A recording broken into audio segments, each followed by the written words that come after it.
You can take a look at reviews that give a glowing account of working with Elizabeth Feldman.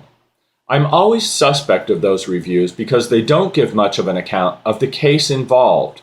They're sort of I loved working with Elizabeth Feldman and she was so good and I really recommend her. I always think these reviews come from friends and family. There are companies out there that clients like Burt Feldman can hire to help manage their internet presence. They build a lot of false good reviews in hopes that these false good reviews push the bad reviews farther down on a given internet page such as this one. You may not realize how important your case is until you come away with losing much of what you're trying to preserve financially and, more importantly, with your children. I hired Elizabeth Feldman in order to keep my 12-year-old nephew, whom I had raised since infancy. My nephew's mother had very little interest in him and saw him only on weekends so that she could parade him around to her friends and display him like an ornament in shopping malls as purely a self-centered attention gimmick. By the time my nephew was 12, he and I had had enough. Not knowing how, originally, to find a good and qualified attorney, I made an appointment with Elizabeth Feldman and brought a previous but not adjudicated in loco parentis document. In loco parentis means the parent in place. It's a Latin legal term, and it's handled by attorneys specializing in family law.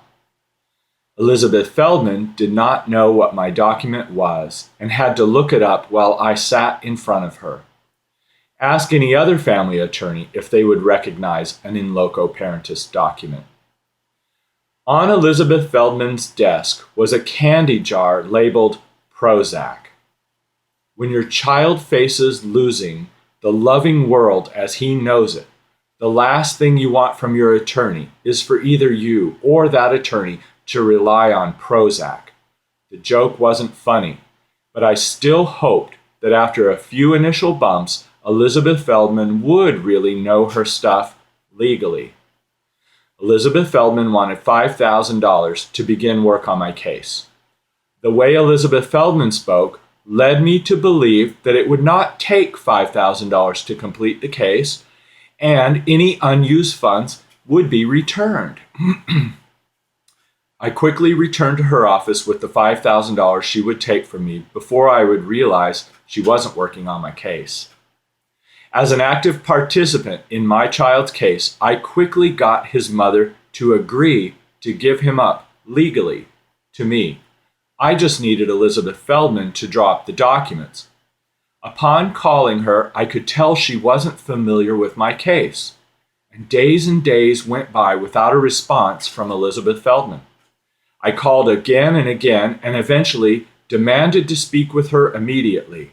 And after many minutes of pause, she came onto the call and told me that she was going to put my call on her speakerphone with someone who was supposed to have been working on my child's case, someone I had never met and later was advised by anonymous email that she had a sketchy legal past.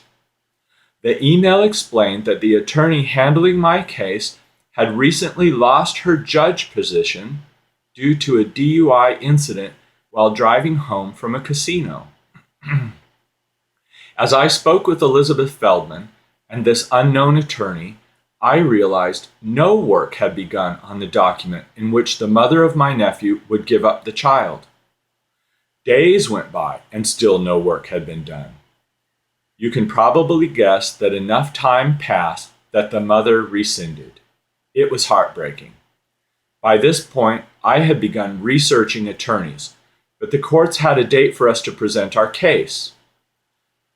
The attorney whom Elizabeth Feldman had passed my case on to appeared to have done nothing except show up in court. I asked this attorney if she had read any of my child's 12 years of painstakingly supplied history, and she admitted that she had not. My child's history of not genuinely knowing his mother and having had such bad experiences with her when he was with her in the past would be greatly important when presented in court.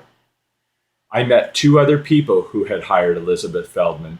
They each worked as food servers at Oregano's and told me that when they were in court before the judge, Elizabeth sent them with another attorney, just like in my case, and that attorney was so unfamiliar with the case that she had to thumb through pages of documents to find the name of the person she represented, the person sitting right next to her. That was it. By then, I found a remarkable attorney, licensed in 3 states, whom had won a case like mine within the past year. That attorney was Norman Katz. I notified Elizabeth Feldman to stop work, kind of ludicrous since I had no evidence she had ever begun.